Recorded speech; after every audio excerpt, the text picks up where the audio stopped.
जय श्री कृष्ण मित्रों। आज की कथा बहुत ही मार्मिक है। आज की कथा में हम सभी जानेंगे कि स्त्रियां अपने पति को धोखा कब और किस समय देती हैं, अन्यथा वह जीवन भर पछताते हैं। मित्रों, जिस घर में यह स्त्री रहती है उस घर में गरीबी और दरिद्रता आती है और घर में माता लक्ष्मी का आगमन नहीं होता है। इसलिए मित्रों, आपसे निवेदन है कि आप इस कथा को पूरा सुनिएगा। मित्रों, आपका समय नष्ट ना करते हुए इस अलौकिक कथा को प्रारंभ करते हैं।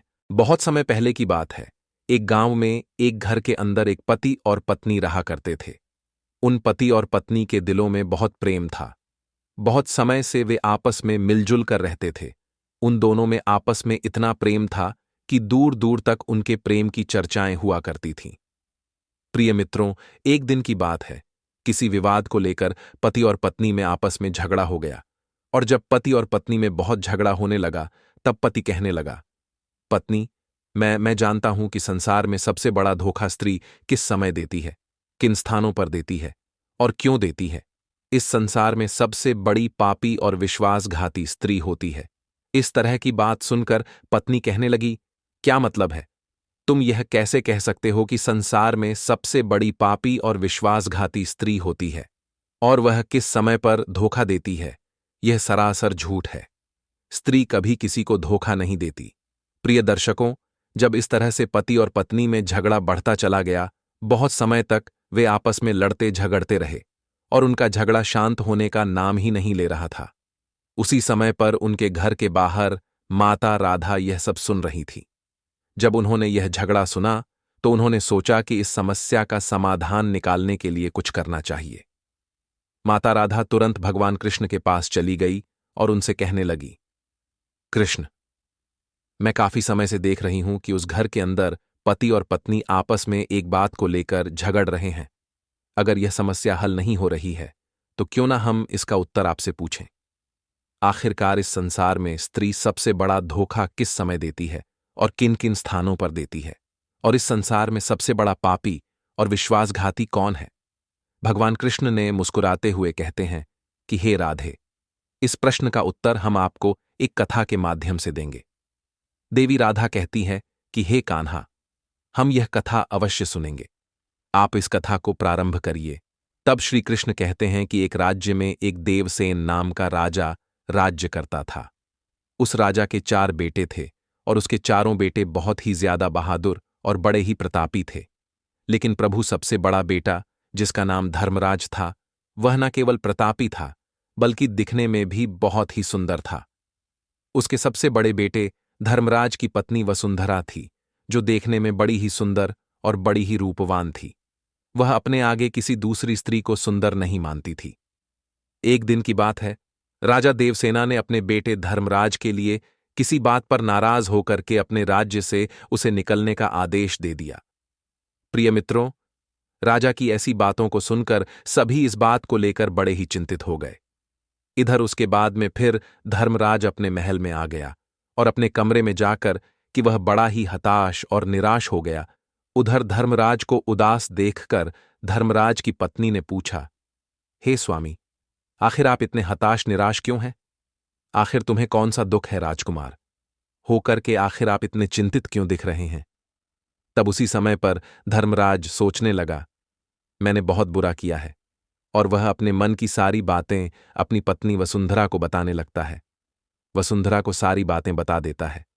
धर्मराज की बातों को सुन कर के उसकी पत्नी उसी समय पर मूर्छित हो आई थी, और जब वह मूर्छित हो जाती है तो धर्मराज बड़ा घबरा जाता है और फिर उसके मुंह पर जल के कुछ छींटे डालता है। सोचने लगता है कि मैंने बहुत बड़ा गलत कर दिया है। इसको यह बात बताकर, यह फूलों में पलने वाली, और कहाँ मैंने इसको इतनी गंभीर बात बता दी। इसके हृदय को बहुत बड़ा आघात लगा है। जब राजकुमार धर्मराज उसको जल के छींटे डालता था, तब कहीं जाकर के रानी वसुंधरा को होश आ जाता है, और जब वह होश में आती है तो वसुंधरा अपने पति धर्मराज से कहने लगती है, आप मुझ दासी को छोड़कर के दूसरे गांव के लिए चले जाएंगे तो फिर भला मैं आपके बिना कैसे जी पाऊंगी? स्वामी, मैं भी आपके साथ में ही दूसरे गांव में चलूंगी। अपनी पत्नी की बात सुनकर के तब राजकुमार धर्मराज कहता है, हे प्रिय, आखिर तुम मेरे साथ में कैसे चल सकती हो? क्योंकि तुम्हें पता नहीं है, दूसरे राज्यों में अनेक प्रकार की मुसीबतें और संकट होते हैं। तुम इतने अच्छे सुंदर महलों में रहने वाली हो, तुम महलों के बिना इस मुसीबत को कैसे बर्दाश्त कर पाओगी? प्रिय मित्रों, फिर तो राजकुमार धर्मराज की बात को सुनकर के रानी वसुंधरा कहने लगती है कि पिया जी, कितने भी दुख परेशानी हो, मैं भी आपके साथ दूसरे राज्य में आऊंगी। ऐसा सब हमारे साथ होते हुए भी हमें सुख से अधिक सुखमय लगेंगे। जी, आपको पता नहीं है, महल के सुख आपके बिना जंगल के दुखों से भी डरावने लगेंगे, उससे भी अधिक दुख मुझे देंगे। इसलिए पिया जी, आज मैं आपके साथ ही चलूंगी। इधर श्री कृष्ण कहते हैं कि हे राधे रानी, वसुंधरा की आंखों में आंसू देखकर कि धर्मराज ने अपने मन में सोचा कि मेरी पत्नी मेरे बिना जीवित नहीं रह सकती, वह अकेली यहां नहीं रहेगी, इसलिए आज मुझे अपनी पत्नी को ऐसी अवस्था में छोड़कर जाना सही नहीं होगा। इन सभी बातों को सोच करके राजकुमार धर्मराज अपनी पत्नी वसुंधरा से कहता है कि हे प्रिय, तुम उदास मत रहना, आज हम तुम्हें अपने साथ में लेकर के जंगल में चलेंगे। धर्मराज की इन बातों को सुनकर के वसुंधरा भी एकदम से प्रसन्न हो जाती है और अपने पति के साथ में जाने की तैयारी में जुट जाती है, तैयारी करने लगती है। अगली सुबह के लिए वे दोनों पति पत्नी राज्य से निकलकर एक जंगल में पहुंच जाते हैं और दोनों चलते चलते बहुत दूर निकल जाते हैं। तो दोनों चलते चलते बहुत थक भी चुके थे। फिर वह जंगल में एक बरगद के वृक्ष के नीचे विश्राम करने का निर्णय ले लेते हैं। वे दोनों लंबे सफर के कारण बहुत ज्यादा थके हारे हुए थे। उस समय पर ठंडी ठंडी हवा के झोंके भी चल रही थी। उसी समय ठंडी ठंडी हवा के झोंकों में उन दोनों पति पत्नियों को नींद भी आ गई। लेकिन प्रिय मित्रों, कुछ देर के बाद में वहीं पर एक जहरीला सांप आकर के रानी वसुंधरा को काट देता है। और इधर श्री कृष्ण कहते हैं कि हे राधे, अब आगे भी सुनिए। जब उस जहरीले सर्प ने रानी वसुंधरा को डस लिया तो रानी वसुंधरा एकदम से तड़पने लगी। पत्नी को दर्द से कराह आता हुआ देखकर कि धर्मराज की आंख एकदम से खुल गई। तब धर्मराज वसुंधरा को तड़पता हुआ देखकर कि और सांप को जाता हुआ देखकर कि एकदम से घबरा जाता है। कुमार धर्मराज बहुत बेचैन हो जाता है। प्रिय मित्रों, ऐसे दृश्य को देखते ही उसकी आंखों के सामने उसकी पत्नी की मृत्यु हो गई। इस प्रकार से अपनी पत्नी को मरी हुई देख के धर्मराज ऊंचे ऊंचे स्वर में विलाप करने लगा। उसका रोना धोना सुनकर कि जंगल के शेर, भेड़िया और आदि जानवर उसे खाने के लिए आने लगे। फिर राजकुमार धर्मराज ने अपने दिल पर पत्थर रखकर कि यह निश्चय कर लिया कि इस जंगल में मेरी जीवन संगिनी ही मर गई है, तो फिर भला मैं जी करके क्या करूंगा। आज मैं अपनी पत्नी के बिना जंगल में अपने प्राणों को भी त्याग दूंगा। ऐसा निश्चय करने के बाद में फिर वह अपनी पत्नी की लाश के पास से उठ जाता है और जंगल में जाकर के सूखी लकड़ियों को इकट्ठी करने लगता है और लकड़ियों को इकट्ठा करते करते रो रो कर कहता है कि मैं भी आज अपनी पत्नी के साथ में जल करके मर जाऊंगा। प्रिय मित्रों, उसी समय पर वहां से दिव्या संत वहां से गुजर रहे थे। जब वे दिव्या संत धर्मराज को रोते हुए देखते हैं तो वह कहने लगते हैं कि पुत्र, तुम क्यों रो रहे हो? इस भयानक जंगल में तुम क्यों विलाप कर रहे हो? अगर तुम ऐसे ही रोते रहे तो जंगल के जानवर तुम्हें अपना भोजन बना लेंगे। तुम्हें किस बात का दुख है? तुम क्यों रो रहे हो? तब राजकुमार धर्मराज उस महात्मा से कहने लगता है कि हे महात्मा, मैं राजकुमार धर्मराज हूं और मैं राजा देवसेन का बेटा हूं। मेरी पत्नी को यहां एक जहरीले सांप ने डस लिया है, जिससे मेरी पत्नी की मृत्यु हो गई है। हे महात्मा, मेरी पत्नी बड़ी चरित्रवान थी, बड़ी पतिव्रता थी। वह मुझे बहुत प्रेम करती थी और मेरे साथ आने के कारण उसकी मृत्यु हो गई है। हे महात्मा, ऐसी पत्नी मुझे दोबारा नहीं मिल सकती। ऐसी चरित्रवान स्त्री मुझे दोबारा इस संसार में कभी नहीं मिल सकती। इसीलिए हे महात्मा, मैं भी अपनी पत्नी के साथ में मैं भी अपने प्राण त्याग दूंगा। मैं भी उसके साथ में अपनी जान दे दूंगा। महात्मा, मेरे पिता ने मुझे अपने राज्य से निकाल दिया है और इसलिए मेरी पत्नी इस जंगल में मेरे साथ आई थी और उस जगह पर आते आते उसे सर्प ने डस लिया। इसकी वजह भी मैं हूं। अगर वह मेरे साथ ना आती तो शायद आज वह जीवित होती। प्रिय मित्रों में महात्मा कहने लगते हैं कि राजकुमार, तू बहुत ही बड़ा मूर्ख है और अज्ञानी भी है। यह संसार है, यहां तो इंसानों का आना जाना लगा ही रहता है। इस संसार में जितने भी मनुष्य आए हैं उन सभी मनुष्य के लिए शरीर को त्यागना ही होता है। इस बात को तू भी जानता है। इस संसार में जो भी आता है वह अकेला आता है। कोई भी किसी के साथ में नहीं आता और ना ही कुछ लेकर जाता है और ना ही कोई किसी के साथ जाता है। फिर भी तुम आज मूर्खों की तरह मेरे सामने खड़े होकर के बातें कर रहे हो। महात्मा कहने लगते हैं कि हे राजकुमार, अगर तुम जीवित रहोगे तो तुम इस तरह की कई रानियों को अपने पास प्राप्त कर सकते हो। इस तरह की कई रानियां तुम्हें फिर से मिल सकती हैं। आज तुम मेरी बात मान लो और अपने प्राण त्याग दो। तब राजकुमार कहने लगता है कि नहीं महात्मा, मैं अपने प्राण जरूर दे दूंगा। ऐसी रानी मुझे इस संसार में नहीं मिल सकती है। मेरी रानी बहुत ही चरित्रवान और बहुत ही पतिव्रता थी। तब महात्मा कहने लगते हैं कि हे राजकुमार, आज तुम मेरे कहने पर मरने का विचार त्याग दो। तुम्हें मालूम नहीं है, इस मानव शरीर को पाने के लिए देवता भी दिन रात बहुत ज्यादा इच्छुक होते हैं। तो फिर आप जानबूझकर इस शरीर को नष्ट क्यों करना चाहते हो प्रिय मित्रों? इस प्रकार से उस महात्मा के शब्दों को सुनकर कि राजकुमार कहने लगता है कि महात्मा, आपने जो कुछ भी कहा है वह सत्य है, लेकिन इतनी बड़ी पतिव्रता पत्नी मुझे किसी भी जन्म में नहीं मिलेगी। इसीलिए आज अपनी पत्नी के साथ में ही मैं मरना चाहता हूं।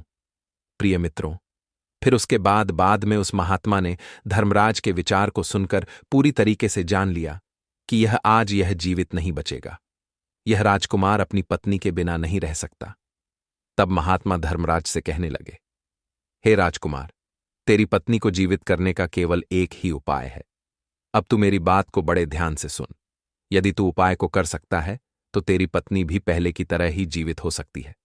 तब धर्मराज महात्मा की बात को सुनकर के जवाब देने लगता है। कहता है, महात्मा, अब जो कुछ भी कहेंगे वह सब कुछ करने के लिए मैं तैयार हूं।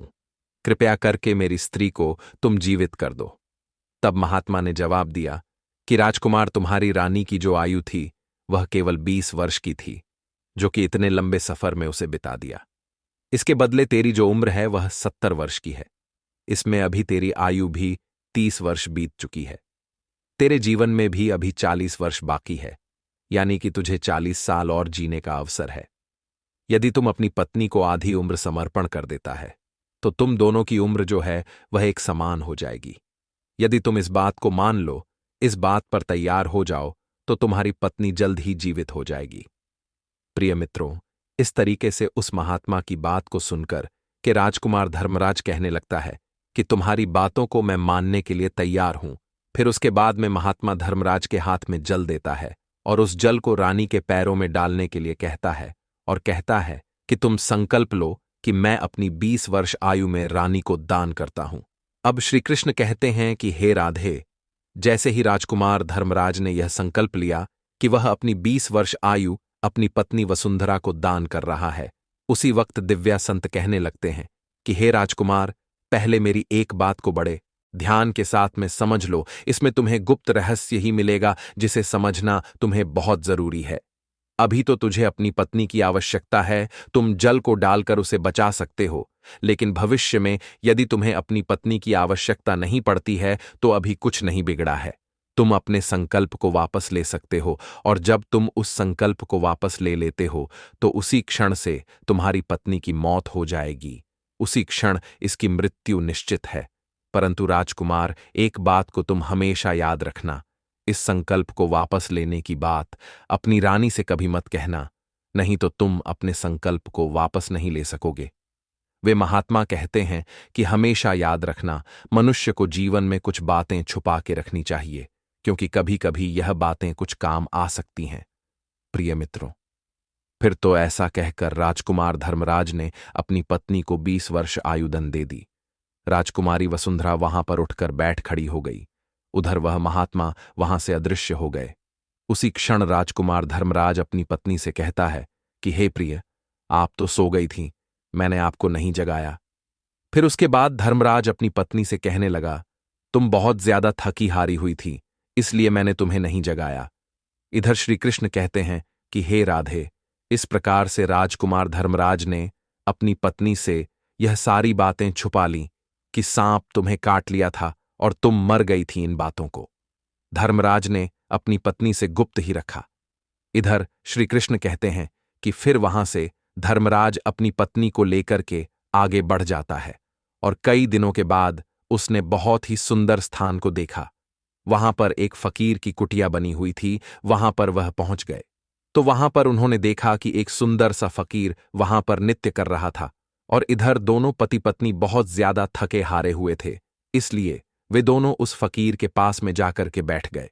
उस समय धर्मराज ने अपनी पत्नी वसुंधरा से कहा कि हे प्रिय, मुझे बहुत तेजी से प्यास लग रही है और प्यास की वजह से मेरा गला भी सूख रहा है। कुएं पर चल कर के पानी पीकर आते हैं। यदि तुमको भी प्यास लगी हो तो हम जाकर के तुम्हारे लिए भी पानी की व्यवस्था कर लाते हैं। तब श्री कृष्ण कहते हैं कि हे राधे राजकुमार, धर्मराज की बात को सुनकर के वह रानी कहने लगती है, हे पिया जी, मुझे तो प्यास नहीं लगी है, आप जाइए पानी पी करके फिर मेरे पास वापस आ जाए। इसके बाद में रानी के जवाब को सुनकर कि राजकुमार धर्मराज एक लंबी सी रस्सी हाथ में लेकर के कुएं की ओर बढ़ाने लगा।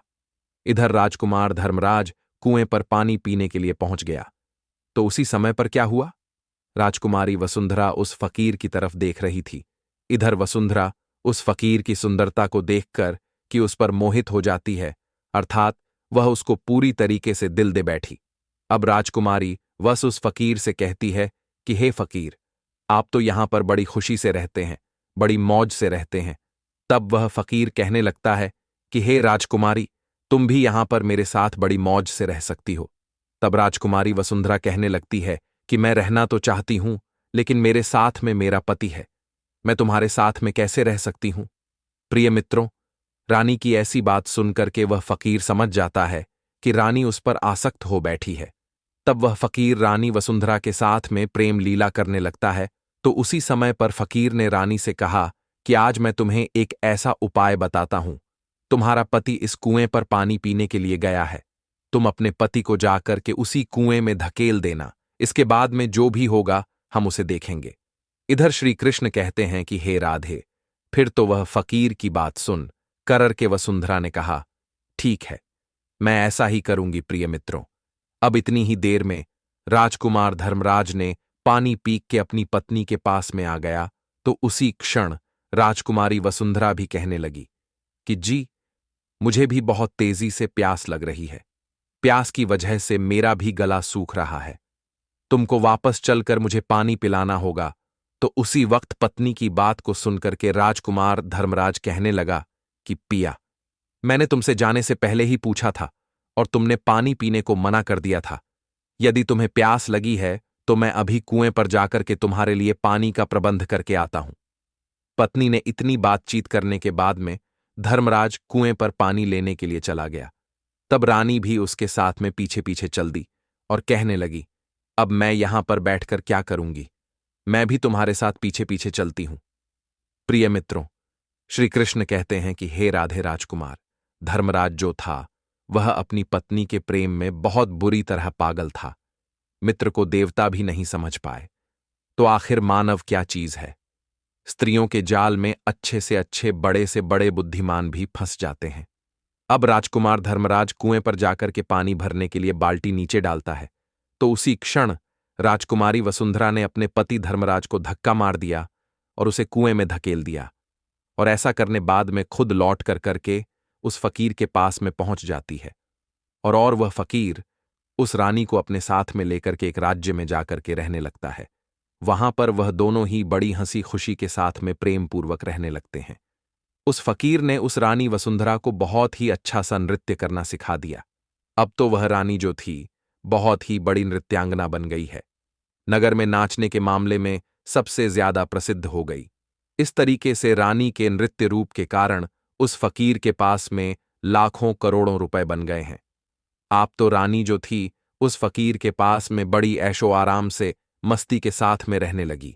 जिस समय रानी ने अपने पति धर्मराज को उस कुएं में धकेल दिया था तब संयोग से उस समय पर एक जंजीर लटकी हुई थी। धर्मराज ने कुएं में गिरते समय उस जंजीर को पकड़ लिया था और उस जंजीर को पकड़ करके लटका हुआ था। अब तो धर्मराज उस कुएं में भगवान को याद करके सोचने लगा, हे प्रभु, क्या यही मेरे प्यार की सजा है। अब कुछ देर बाद में बंजारों की एक टोली वहां पर आ गई। उन बंजारों के झुंड में से एक बंजारा अपनी बाल्टी लेकर के उस कुएं की ओर बढ़ाने लगा तो कुएं के नजदीक आकर के उसने अपनी बाल्टी उस कुएं में पानी भरने के लिए डाल दी। तब उसी समय पर धर्मराज ने उस बाल्टी को अपने हाथों से पकड़ लिया। अब तो बंजारा इस दृश्य को देखकर एकदम से चौंक गया और उसने पूछा कि भाई, आखिर तुम कौन हो? तब राजकुमार धर्मराज ने जवाब दिया, भाई मैं बड़ी मुसीबत में हूं, कृपया करके मुझे यहां से निकालो और मेरी जान को बचा लो। यदि आज तुमने मेरी जान बचाई तो मैं तुम्हारा एहसान पूरी जिंदगी भर नहीं भूलूंगा।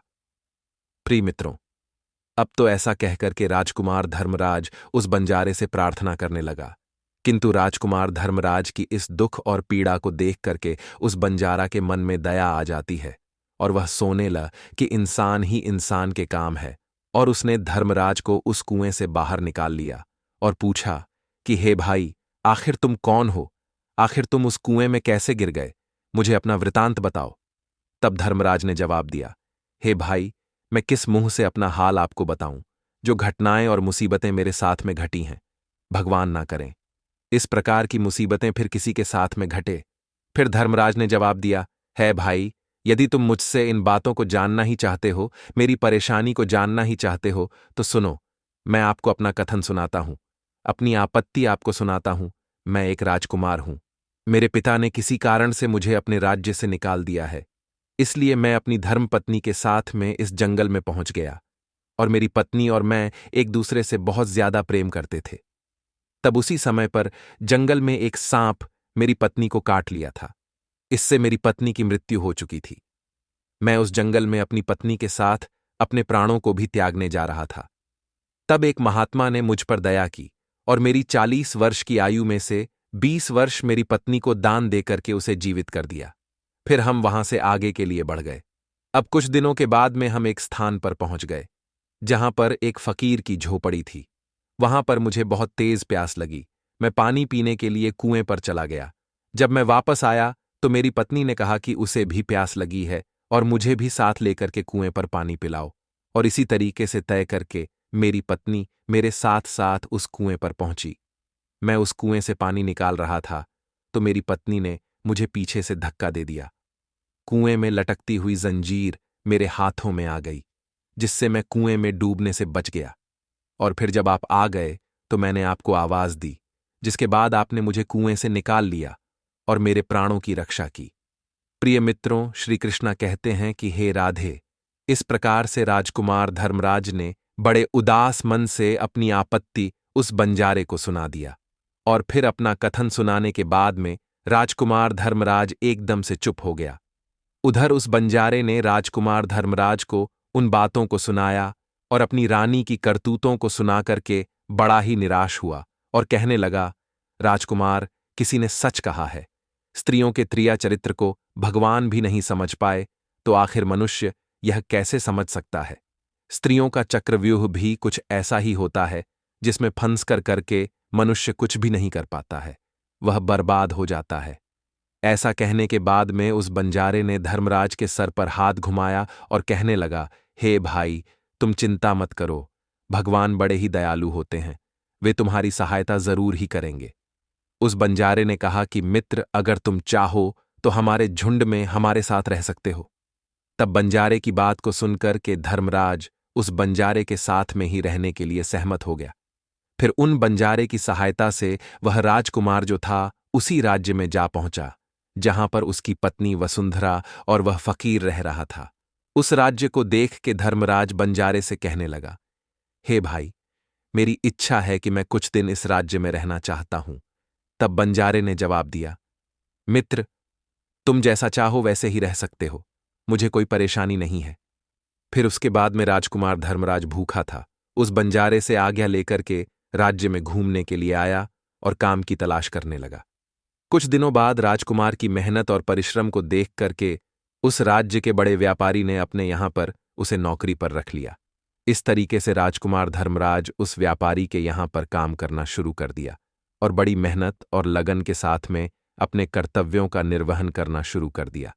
राजकुमार की मेहनत को देखकर कि उस व्यापारी ने राजकुमार धर्मराज को बड़ा ही सम्मान दिया और धीरे धीरे करके उस राजकुमार को अपने यहां काम का एक मुनीम बना लिया।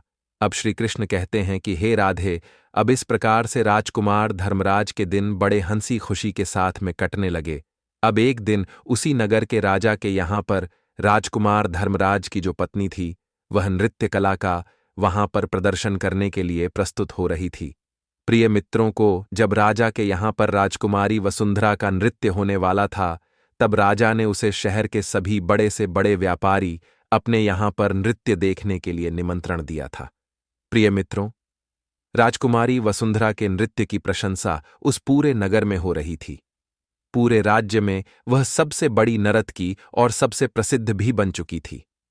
तब सेठ राजकुमार धर्मराज से कहता है कि मैं राजा के यहाँ पर नृत्य देखने के लिए जा रहा हूं। अगर तुम भी दरबार में चलना चाहते हो तो चल सकते हो। तब राजकुमार धर्मराज कहता है कि क्यों नहीं, मैं भी इसी बहाने से नृत्य देख लूंगा। अगर मुझे भी तो पता चले कि इतनी खूबसूरत नृत्य का कौन है, इसकी पूरे राज्य में चर्चा हो रही है। इस प्रकार से राजकुमार धर्मराज अपने सेठ के साथ में राजा के दरबार में पहुंच गया। तब रानी ने एक अप्सरा के समान दरबार में अपना नृत्य प्रदर्शन किया और बड़े ही आनंद भरे स्वर में कई गानों को उसने प्रस्तुत किया। अब तो उसके गाने को सुनकर कि वहां पर जितने भी लोग थे वह बड़े ही आश्चर्य में आ गए, और सभी सेठ और विद्वान लोगों ने भी राजा के दरबार में सभी समाज के लोगों ने उसके नृत्य की बड़ी ही प्रशंसा की। तब उसी क्षण राजकुमार धर्मराज ने भी अपने हाथ से एक अंगूठी उतारी। उसमें एक हीरा जड़ा हुआ था। उसने उस अंगूठी को उतार करके रानी वसुंधरा को भेंट कर दी। उसके बाद में राजकुमारी वसुंधरा ने उस अंगूठी को पहचान लिया और मन ही मन में विचार करने लगे, यह तो बहुत बड़ी आश्चर्य वाली बात है। आखिर मेरा पति तो जिंदा है और वह यहां पर पहुंच गया है। यदि उसने मुझे आज पहचान लिया तो वह मुझे जीवित नहीं छोड़ेगा। इसलिए मुझे कुछ ऐसा चरित्र रचना चाहिए जिससे मेरे पति को मारा जा सके। अब तो राजकुमारी वसुंधरा ने अपने मन में विचार किया, अब मैं यहाँ के राजा के लिए एक ऐसा सुरीला गाना और बड़ा ही अच्छा नृत्य दिखाऊंगी जिससे राजा प्रसन्न होकर के मुझे कुछ मांगने के लिए बोलेगा। तब मैं राजा से आदेश दिलवाकर उसे मरवा दूंगी। बाद में राजकुमारी ने एक बहुत ही सुरीला गाना और बड़ा ही मधुर नृत्य दिखाया। प्रिय मित्रों, रानी की इस बसंत बहार को सुनकर के वह बड़े ही प्रसन्न हुए।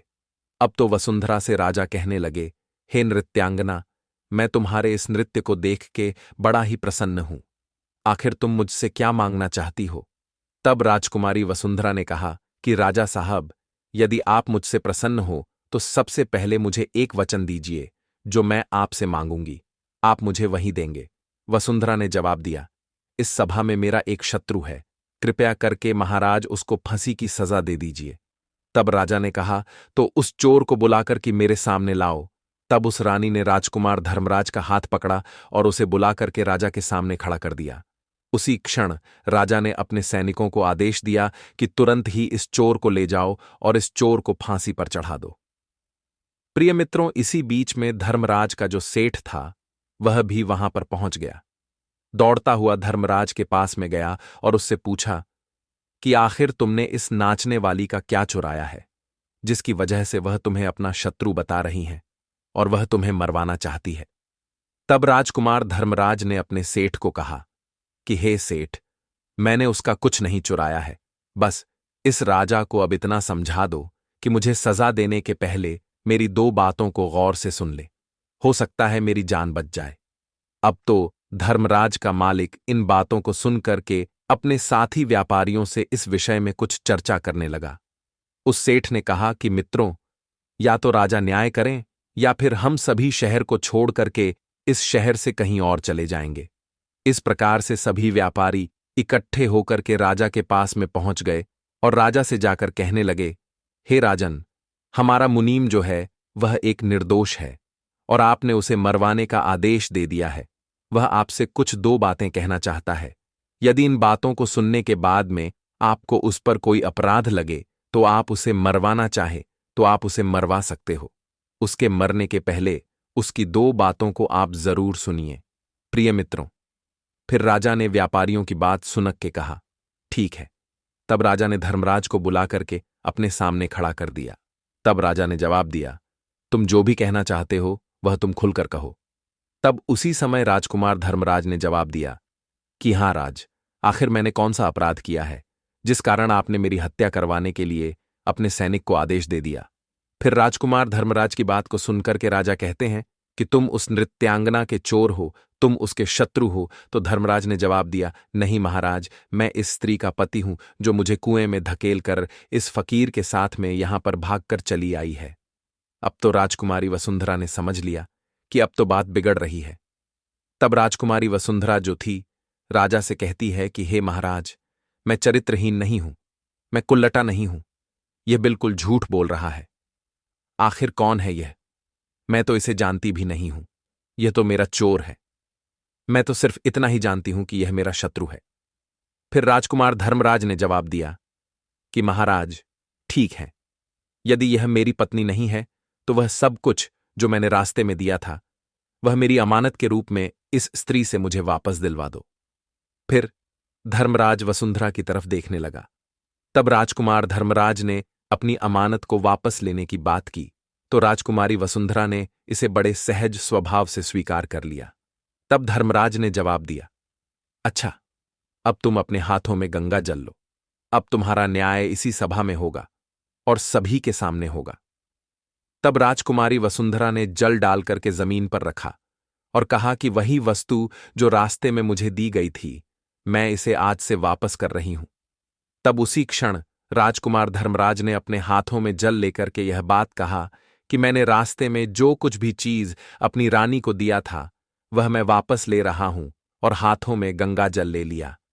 उसी वक्त रानी वसुंधरा ने भी अपने हाथों में गंगा जल लिया और कहा कि मुझे रास्ते में जो वस्तु भी इसने दी है, मैं उसकी वस्तु इसके कहने के अनुसार आज से वापस कर रही हूं। जैसे ही उसने अपने हाथों से जल छोड़ा तो उसी क्षण रानी के शरीर से प्राण निकल गए।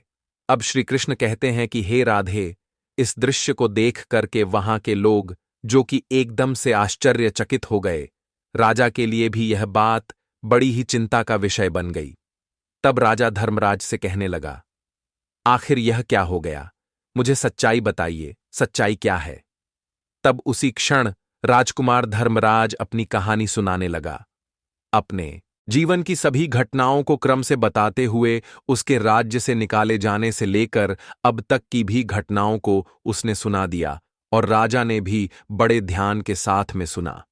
राजा ने पूरी कथा को सुनकर कि धर्मराज को अपने गले से लगा लिया, और उसके बाद में राजा ने अपनी पुत्री राजकुमारी की शादी धर्मराज के साथ में करवा दी। श्री कृष्ण कहते हैं कि हे राधे स्त्री, तो कि में से ही एक दो ही सच्ची और ईमानदार और चरित्रवान निकलती है, परंतु इसका मतलब यह नहीं कि सावित्री चरित्रवान होती हैं। और इसके अलावा पुरुषों में भी कुछ ऐसे प्राणी हैं जो पापी और विश्वासघाती हो सकते हैं। तभी देवी राधा कहती है कि हे कान्हा, उसे घर में वह पति की औरत भी कर रही थी कि पुरुष भी बहुत धोखेबाज होते हैं और वह एक समय पर स्त्री को छोड़कर चले जाते हैं। तो हे कान्हा, क्या इसका मतलब यह भी होता है कि सारे पुरुष धोखेबाज होते हैं? तब श्री कृष्ण कहते हैं कि इंसान की सोच जब उसके स्तर से नीचे गिर जाती है तो वही इंसान पापी और विश्वासघाती होता है। चाहे स्त्री हो या फिर पुरुषों को, मनुष्य को किसी भी प्रकार के पाप करने से पहले यही सोचना चाहिए कि क्या वह सही कर रहा है या फिर नहीं। पापी और विश्वासघाती होने के लिए मनुष्य में कोई जाति नहीं होती है, उस इंसान की सोच और प्रीतिभाव का परिणाम होता है। प्रिय मित्रों, वास्तव में इंसान की सोच ही उसके स्तर से नीचे गिर जाती है तो वही इंसान पापी और विश्वासघाती बन जाता है, चाहे वह स्त्री हो चाहे वह पुरुष। आपको यह कथा अच्छी लगी हो तो चैनल को सब्सक्राइब करें और साथ ही कमेंट बॉक्स में सच्ची श्रद्धा से जय श्री कृष्णा जरूर लिखें। मित्रों, वीडियो देखने के लिए आप सभी का हृदय से धन्यवाद।